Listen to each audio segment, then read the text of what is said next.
అరటికాయ ఫ్రై. అరటికాయలు తొరిగిన వెంటనే ముక్కలుగా కట్ చేసి 5 చిటికలు నూనె వేసుకొని అందులో అరటికాయలు వేయండి.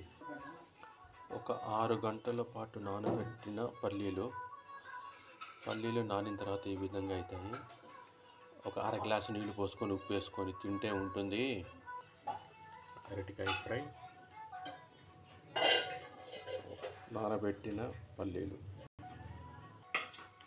ఏ వేపుడు చేసినా మూత పెట్టద్దు, నూనె కూడా ఎక్కువ వేసుకోవాల్సిన అవసరం లేదు.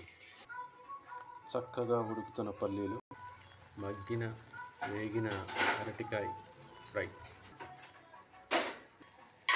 జీలకర్ర కనిపించట్లేదు కానీ కరివేపాకు, జీలకర్ర, చారు పొడి.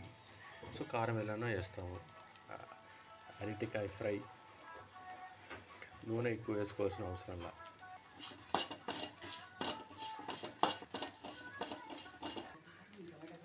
కరివేపాకు వేసుకున్నాం, కారం కూడా వేసుకున్నాం. అరటికాయ ఫ్రై సిద్ధమైపోయిన అరటికాయ ఫ్రై. నానబెట్టిన పల్లీలు,